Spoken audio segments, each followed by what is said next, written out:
사도신경으로 신앙 고백하시겠습니다.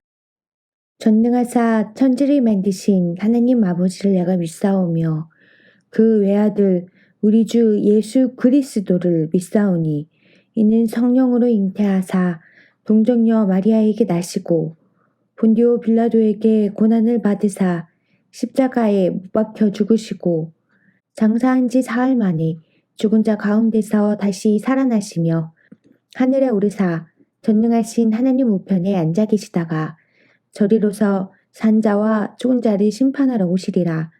성령을 믿사오며 거룩한 공회와 성도가 서로 교통하는 것과 죄를 사하여 주시는 것과 몸이 다시 사는 것과 영원히 사는 것을 믿사옵나이다. 아멘. 10월 19일 월요일.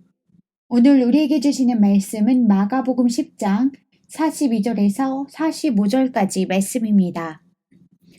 예수께서 불러다가 이르시되 이방인의 집권자들이 그들을 임의로 주관하고 그 고관들이 그들에게 권세를 부리는 줄을 너희가 알거니와 너희 중에는 그렇지 않을지니 너희 중에 누구든지 크고자 하는 자는 너희를 섬기는 자가 되고 너희 중에 누구든지 으뜸이 되고자 하는 자는 모든 사람의 종이 되어야 하리라.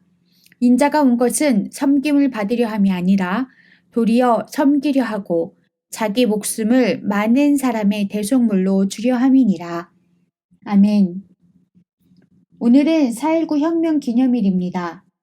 4.19 혁명의 가치는 평범한 사람들이 용기와 힘을 합쳐 불의한 권세에 항거해 이룬 민주주의에 있습니다. 그 결과 우리는 공정한 투표로 국민의 일꾼을 선출할 수 있게 되었습니다. 하지만 선거가 있을 때마다 어느 후보에게 표를 주어야 할지 결정하기가 어렵습니다. 만일 주님이 우리에게 후보의 기준을 정해 주신다면 어떤 기준이 될까요? 반대로 우리가 후보가 된다면 주님은 어떤 자세와 모습을 요구하실까요? 하루는 제자들 중 야고보와 요한이 예수님을 찾아와 이런 부탁을 드렸습니다.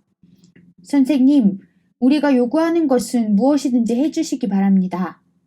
예수님은 깜짝 놀라셨습니다. 왜냐하면 두 제자가 예수님의 능력을 힘입어 세상 사람들처럼 권세를 얻으려 했기 때문입니다. 그런데 이것은 야고보와 요한만의 마음이 아니었습니다.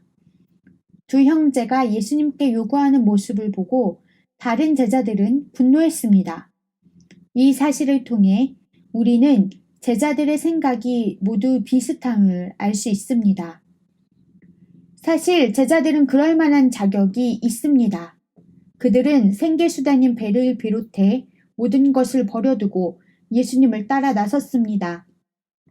따라서 예수님께 그에 상응하는 대가를 바라는 마음이 있었을 것입니다. 그래서 선수를 친 야고보와 요한을 보고 다른 제자들이 분노한 것입니다. 하지만 야고보와 요한의 요구와 제자들의 기대는 하느님의 뜻과 전혀 맞지 않았습니다. 오히려 예수님은 그런 제자들에게 너희 중에 누구든지 으뜸이 되고자 하는 자는 모든 사람의 종이 되어야 하리라고 말씀하셨습니다. 그러면서 예수님 자신을 섬기는 자로 소개하셨습니다.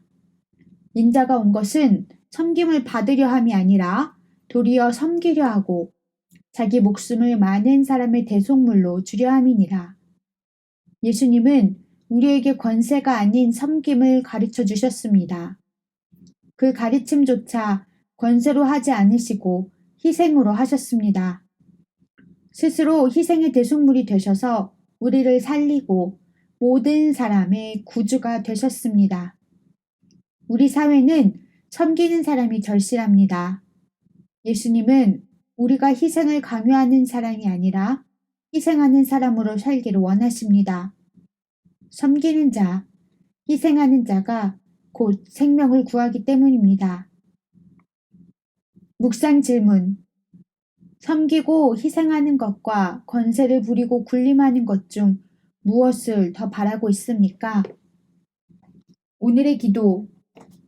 하나님, 우리에게 섬김의 자리, 희생의 자리에 있어야 함을 가르쳐 주셨음에도 우리 안에 여전히 남들 위해서 군림하려는 욕망이 있음을 고백합니다.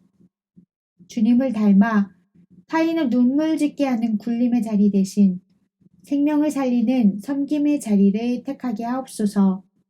예수님의 이름으로 기도합니다. 아멘.